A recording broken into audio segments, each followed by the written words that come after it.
All right, it is 7:30. Hi, everyone. I'm Jason DeRusha. Welcome to the CBS News Minnesota Morning Update. Hope you're doing well. I was just checking a little bit of breaking news from the Rock and Roll Hall of Fame. Minneapolis natives Jimmy Jam and Terry Lewis named to the Rock Hall 2022 class, along with Dolly Parton, Lionel Richie. We talked about that here on the CBS News Minnesota Morning Update back when the giant list was released. So pretty cool stuff there. And we'll be updating you on that all day at WCCO.com. How about a weather forecast for you? Yep, it's going to be another nice day in the 60s. Bear in mind the average high for this time of year is 65, but it's been so stinking cold that 50s feel good. Sunny 40s feel good. Like, we're really not that picky. It's just give us something. But today's going to be nice. So enjoy it. Enjoy it. Get out there, as we say, with our next weather team. Saw Chris Schaefer out in it. The last 2 days he was out. Monday, live at the Wild Party. And yesterday he was up on the rooftop. Another Wild Party today. Minnesota Wild. I mean, maybe he's at a Wild Party. That's not a... Schaefer lives in Woodbury, so it's pretty much a wild party day in, day out over there. Let's talk about this. Also breaking just within the last half hour, Minnesota Vikings adding a bit of a longer road trip to their schedule this year. The NFL just announced that the Vikings are going to London to play the New Orleans Saints. The Vikings will be playing in Tottenham Hotspur Stadium on October 2nd. And then the Packers play the following week. So there you go. 3 games just announced in London, 1 in Germany, and the Broncos and the Jaguars at Wembley Stadium as well. So the NFL releasing their full schedule next week, but teasing it out with the London games for 2022. Got us thinking about travel and supporting your favorite team, because we know not all of you are sports fans, or, most of us don't have the ability to book a flight to London to go watch the Vikings, although how fun would that be? Let me put in my request right now if we're going to go cover that one. I've been to London before. I sort of know my way around, so that might be helpful. DeRusha eats in London. That could be good. A lot of fish and chips, shepherd's pie, tea and crumpets. So let us know, where would you travel to watch your favorite team, whether it's the Vikings, whether it's the Lynx, whatever it is. If money were no object, pick the country where it would be amazing to watch your team. Leave a comment, and we'll pick. Ron is going to pick a winner, favorite comment, and then Ron will pay for you to go to that country. Deal. That's really nice. That's really nice of you. You don't have to go to another country to watch the Wild in the NHL playoffs, although you may have to pay that much to try to get a ticket. Game 2 of the playoffs tonight. St. Louis Blues and the Minnesota Wild. 8:30 start again tonight. We're in the Western Conference, and so we play late. That's just kind of how it is. The Wild stunk up the joint against the Blues on Monday night. They gave the usual thing they say in hockey. We played great. A lot of great chances. Just none of them went in. And that is what we call losing. That's actually losing. So, got to score. Got to score tonight, so hopefully we can turn things around. Then we go to St. Louis, 1-1. No big deal. We're right back in it. Let's talk about crime and safety. Maybe the biggest issue we'll see of the election season. It's certainly been one of the biggest conversation topics here in the Twin Cities, as our central cities try to come back to life. But many people who live in Minnesota are saying, we're not sure we feel safe coming back down there. Federal agents in Minnesota and new U.S. Attorney Andy Luger, new old U.S. Attorney. Andy was the U.S. Attorney years ago. He's back. He just started. And the first thing he announced was this aggressive crackdown on crime. The feds going after what traditionally would have been seen as state crimes to go after. Carjacking, gun crimes, homicides, asking the prosecutors to key in on these issues, and that will, in some cases, mean more jail time or prison time for people who are arrested. Let's listen to U.S. Attorney Luger. It is causing too much fear, too much pain, and too much heartbreak for families and our community. we all feel a feeling of hope, especially victims, and I immediately feel safer. Yeah, Andy Luger saying adults involved in a carjacking will face stiffer punishments. They can only go after adults. Federal prosecutors don't really have much jurisdiction over anybody under 18. But Andy Luger saying, yeah, you know, we hope that the message that the feds are on the case will deter teenagers, help people understand just how serious these things are. People, in many cases, stealing cars for the thrill of it.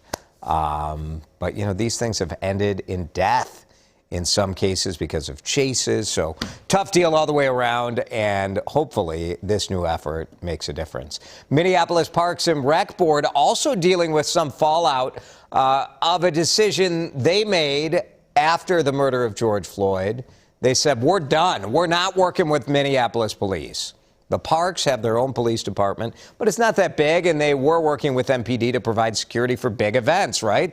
The Twin Cities Marathon, Pride, all sorts of big stuff going on in the parks. Well, the park board looked at things this year as these events started coming back and said, you know what, we can't really do this ourselves. We need to partner with Minneapolis police. A committee voted and said, yep, we're going to work with police again. There's been fallout, of course, from activists who didn't want the park board to work with police. So we'll see what happens when the full board takes a vote tonight. Speaking of our parks, we are very proud of our parks here in the Twin Cities. Minneapolis and St. Paul have extraordinary parks. And frankly, the whole region, whether you're talking about Dakota County, whether you're talking about Three Rivers Park District, which just covers a massive swath of area, terrific parks.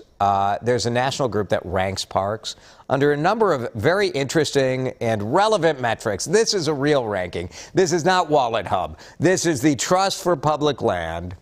And look at the Twin Cities. Number 2, St. Paul, and number 5, Minneapolis. Washington, D.C., number 1 in the nation.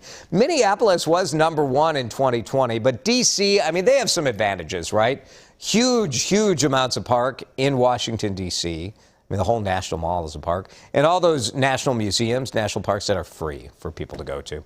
So access is huge. St. Paul access is huge. ParkScore says in St. Paul, 99% of residents live within a 10-minute walk to a park. It's more than 98% in Minneapolis. So Minneapolis did drop down to number 5, but it was the difference in score. They ranked this by a score. It's less than a point separating Minneapolis and St. Paul. So the top 5 are very well, D.C. is number 1 by sort of quite a bit, but the other 3, or 4, I should say, very close. New this morning, comedian Dave Chappelle was tackled while performing on stage at the Hollywood Bowl last night. Not terrific video of this. I think Chappelle's shows, they usually take your cell phone, don't they?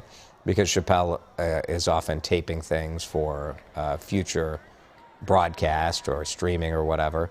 This is some of the video from right after this all went down.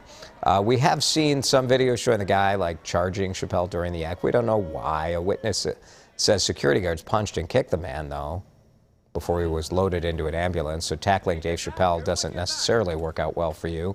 Didn't look like Chappelle was hurt. We haven't heard anything from him this morning, but this is part of a bit of a trend. Some people worried about this when Will Smith went on stage during the Oscars, that, you know, is this going to give people permission to sort of charge the stage?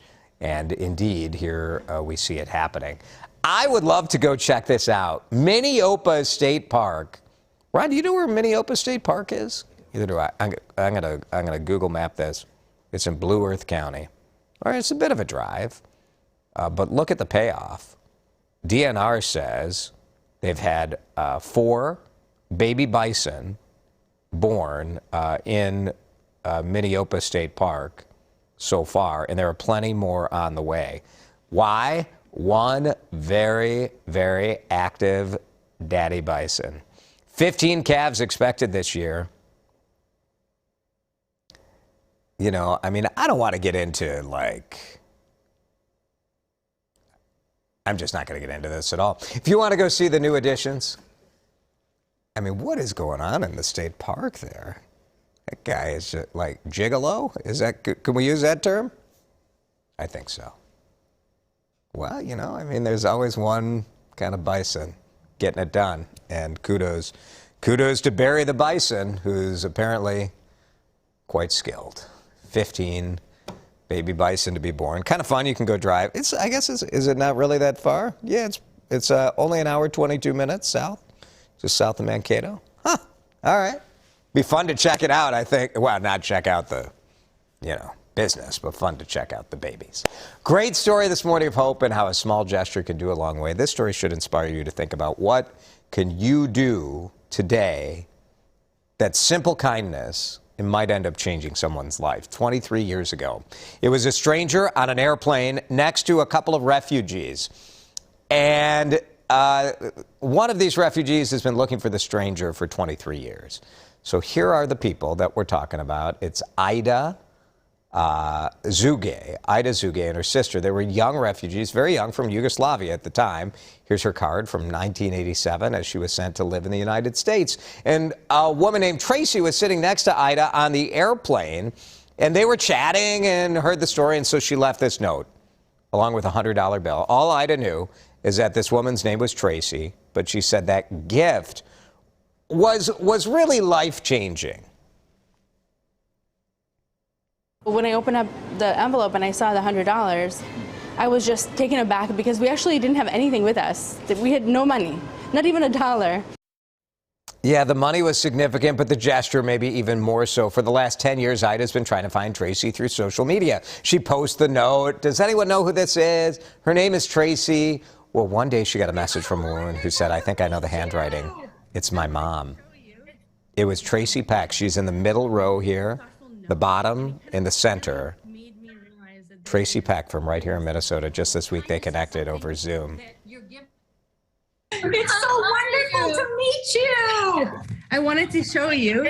If I kept on looking at the thoughtful note, and it kind of really made me realize that there is goodness in people. Kindness is something that you're given. It's a gift. It's a true gift from God. It was a no-brainer for me to do this for you girls because it was just like, I just was so touched by your story. The kind stranger is Tracy Peck. Ida graduated from BU. She works in the nonprofit field in Boston. Her sister married 2 children. You see them in the upper right.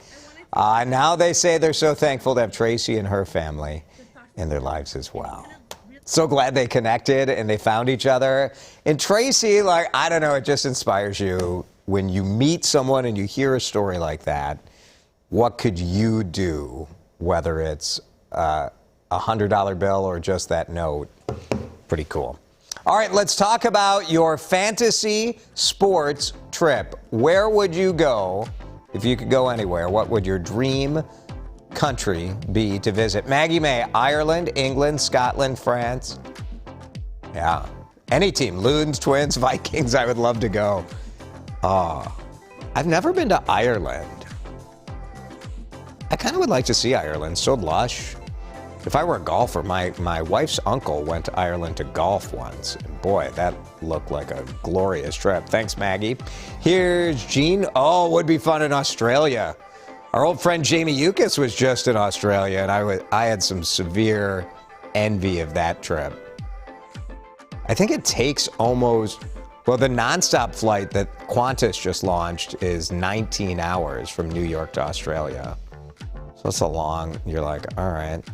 I'll fly to Australia and be there for 3 days once you take all the travel out. I don't know. Here's Gene. Thank you. How about Holly? London would be cool. Germany, too. I was an exchange student in Germany when I was in high school. And, the soccer culture over there is amazing.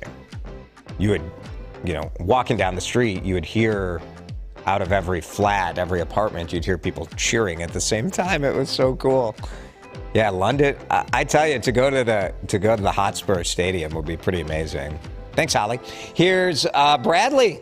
Dream is to see the home team Dallas Cowboys play my now home team Vikings. Yeah, that'd be cool, Bradley. London or Ireland. Yeah. I mean, the way the weather's been, I'm going to say Tahiti would be pretty good. I'd like to go to Tahiti to watch a team. Yeah, somewhere warm. We're picking all cold cities here. Yeah, Debbie says Germany. Swing over to the Netherlands to visit your daughter. Very nice. That'd be nice, Debbie. Fun to think about it. It'll be fun. When the Vikings play, they'll be playing at 8:30 in the morning, I believe. which is great. You can do what I like to call the reverse tailgate. So you watch the game at 8:30, and then you have all day to tailgate. So that's nice. The reverse tailgate. Let's see if that catches on. Thanks for watching the CBS News Minnesota Morning Update. We will do this again tomorrow.